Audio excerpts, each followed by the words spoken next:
Good morning, everyone, and welcome to the My Brother's Keeper Community Challenge National Convening.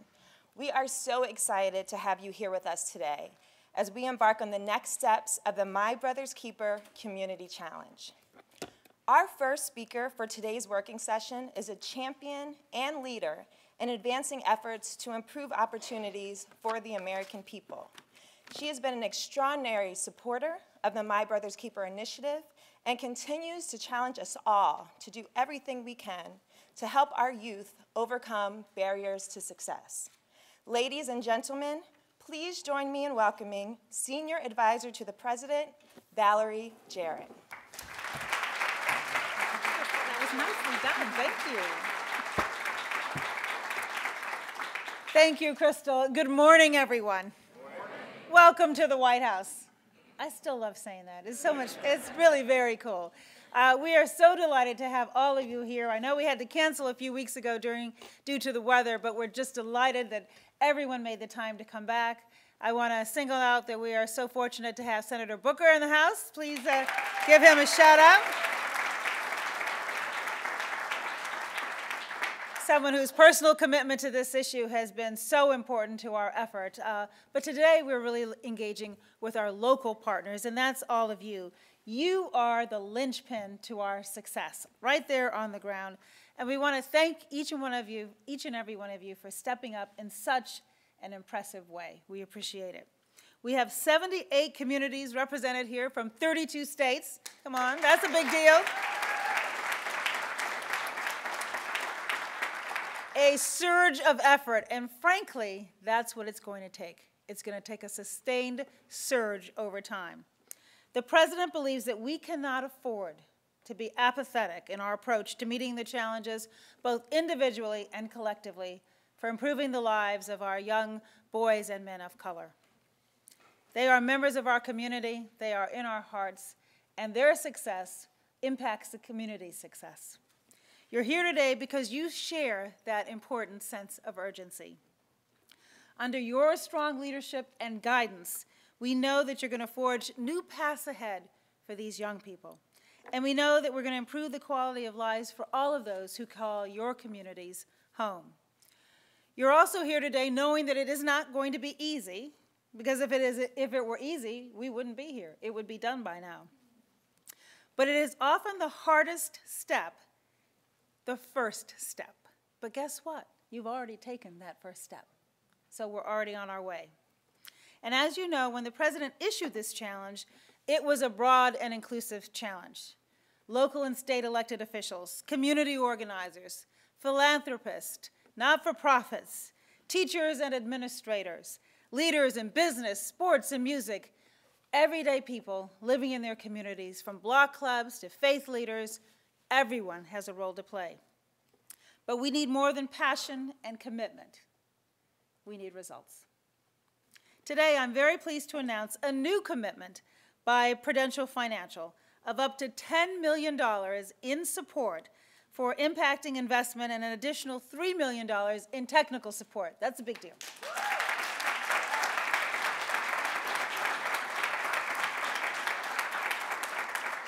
All dedicated to My Brother's Keeper.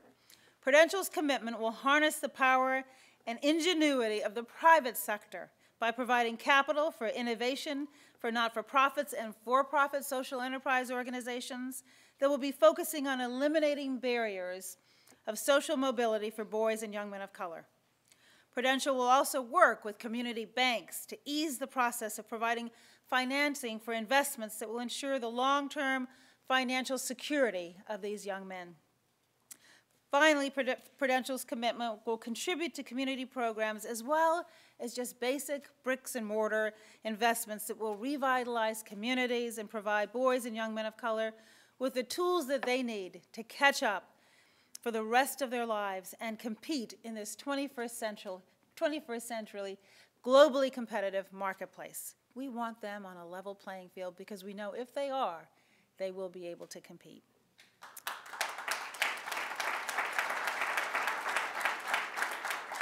This is exactly the type of investment, initiative, and commitment which will give this effort teeth.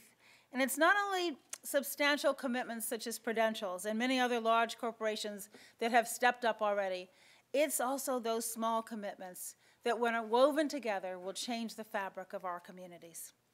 We're hearing from mayors joining forces with local CEOs and popular sports figures to host events in the community and challenge other employers to create internships and apprenticeships and new jobs.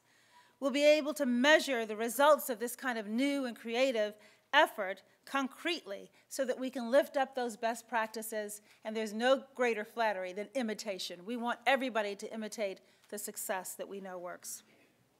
So we all have a role to play, but it all starts with the plans that you're now constructing and the coalitions that you are building in your communities. You're the ones who will make the change possible. And you're the ones who will model for the rest of the country how this challenge can and will be met. Every member of our community has a stake in this effort, every single person. For many of you, this has meant and will continue to mean sleepless nights. We know, again, as I said, it's not easy. Going beyond the call of duty, you already have full-time efforts, and now we're adding more to your plate. But we know that with those efforts, if sustained, it will make your jobs easier because the lives of so many people will be better off. And it's the lives of those young people that will be your thanks that will live on forever. One of those young people is a gentleman named Taj Atkinson, who I just had a chance to chat with backstage. He's an 18-year-old senior at Central High School in Newark. Yeah, you can clap, come on. How do you not clap? He's been organizing hundreds of his fellow students in creative ways and using that growing sense of unity and community to build his focus on the challenges that we know we face. And he's been doing all he can to build trust and strengthen relationships between law enforcement and youth in his community. Taj spoke at Newark's local community action summit, and in using his voice to encourage other members of his community, even those who may not have seen themselves as part of the solution, he spoke up and encouraged them to get engaged and figure out what they could do to urge progress, close the achievement gap, remove obstacles, and increase opportunity in his community. Taj, I know he's listening backstage, so I can talk to him. I know that I speak for the president when I say we couldn't be more proud of the work that you're doing, more thankful of your commitment to making this effort your own, more eager to see what you accomplish as you build your plans, form your coalitions, and turn your vision for the future into a reality for countless people that will be a role model for everyone following in his footsteps. And when they reach their full potential and the door is unlocked for your communities, the entire country will be watching Taj, and we encourage them to do the same. So thank you very much. And now will you join me in giving a warm welcome to Taj? We just think he is amazing. Come on out.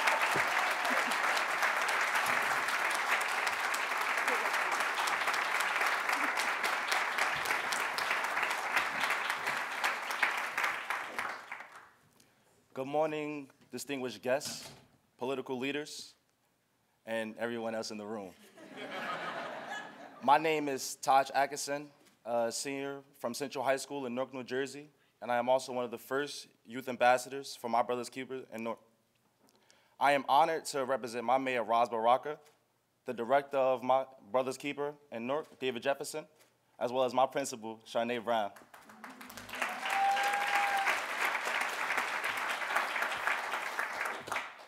Thank you. Confucius once said, when goals cannot be reached, don't adjust the goals, adjust the action step. This quote is like my mantra. It reminds me of my own struggles. It reminds me of the very challenges that held me down like weights on a swimmer's ankles. Like many others, I refused to be drowned. I kicked away all the negative waves of words. I worked hard to show those who look up to me that no matter how small and dirty your pond may seem, you can still reach the great sea of success. My greatest obstacle was the death of my mother when I was only 7. But her death played the role as a calm in my life, a separation and gathering of thoughts rather than a period stopping me completely.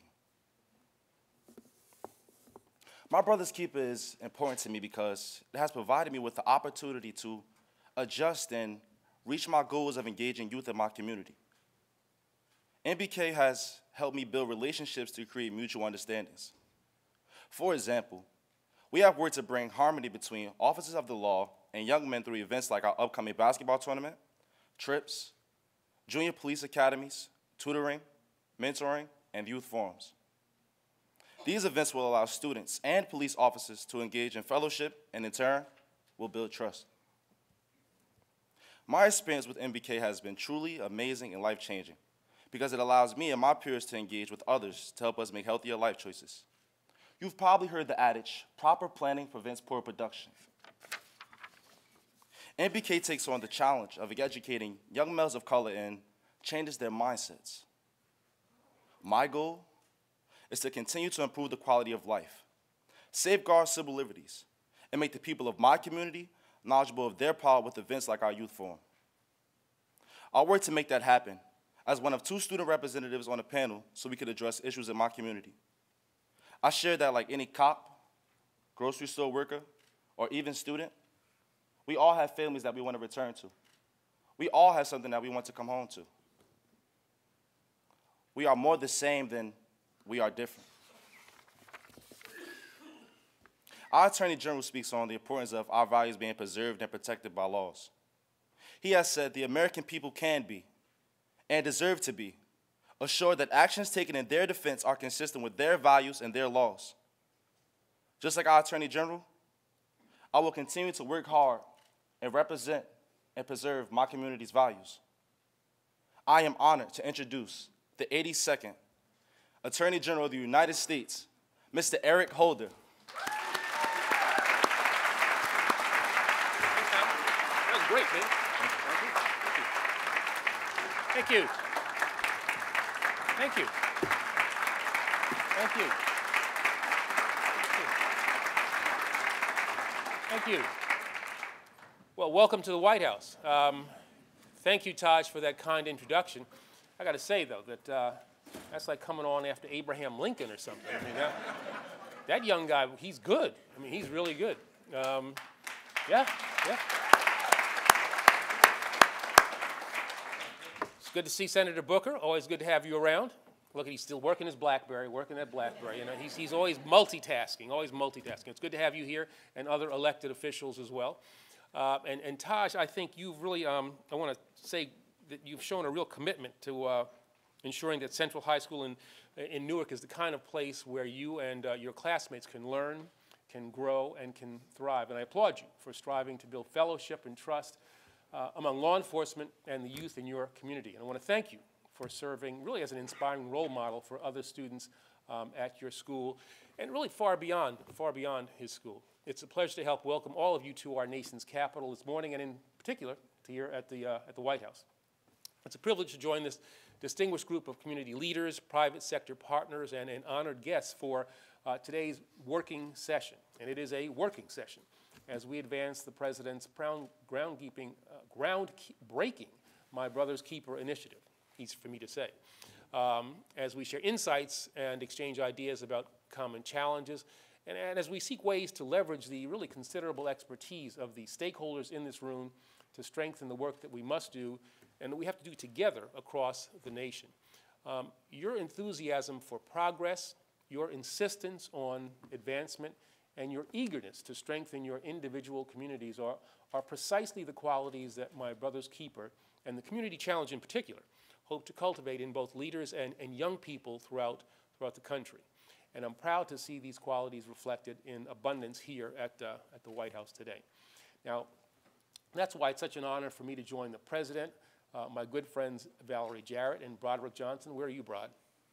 Here we go. I've known this young man for more years than I want to admit, but he has been a critical part of this effort and in so many other good things that the White House is doing. So, Brod, thank you for all that you do.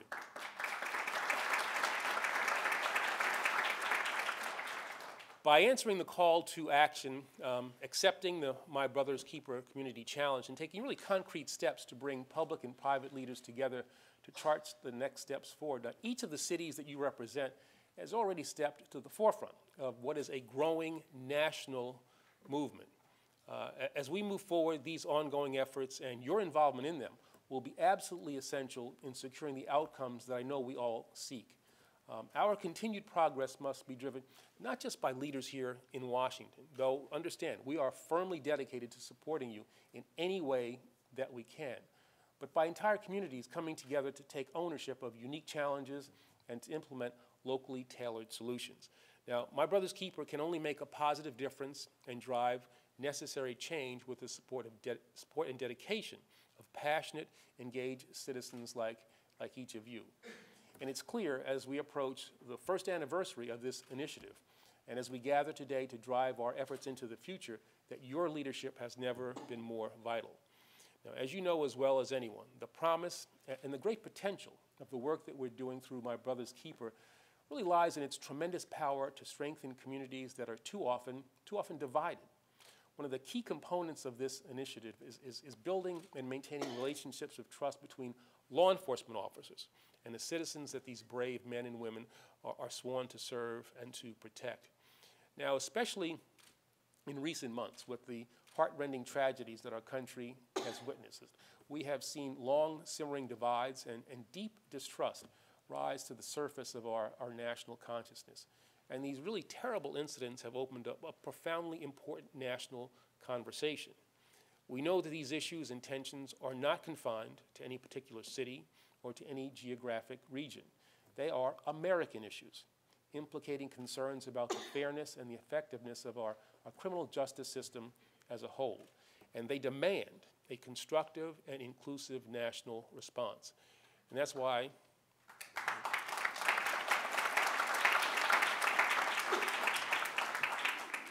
over the last couple of months, I've been traveling really throughout the country to convene a series of roundtable discussions in Atlanta, in Cleveland, and in Memphis, in Chicago, in Philadelphia, and most recently in Oakland and in San Francisco, to engage with Americans from all backgrounds and all perspectives. I've spoken with police officers, elected officials, and young people, with faith leaders, civil rights advocates, concerned citizens, and many others. Now, I've often been moved by the stories that they've shared with me.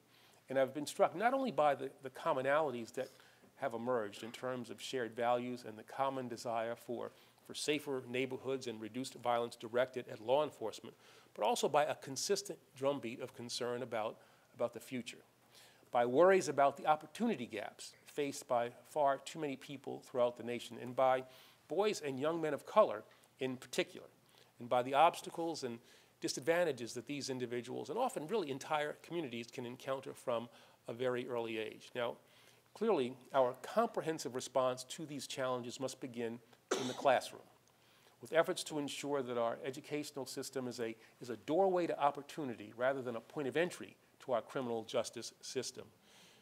Too often, so-called zero-tolerance policies, however well-intentioned, make students feel unwelcome in their own schools.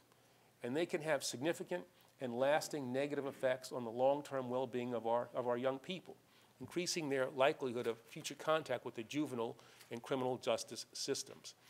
And that's why supportive school discipline efforts have been a priority for the administration since President Obama took office. They have been a consistent focus for the Department of Justice, as well as our colleagues at the Department of Education under the leadership of the great Secretary Arne Duncan over the past 6 years.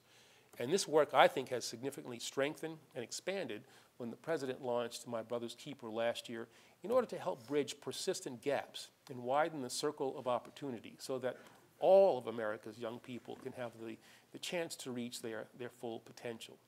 Now, since then, the Obama administration has joined with cities and towns, businesses, and foundations that are taking steps to connect young people to mentoring, to support networks, and to the skills that they need to find a good job or go to college and work their way into the middle class.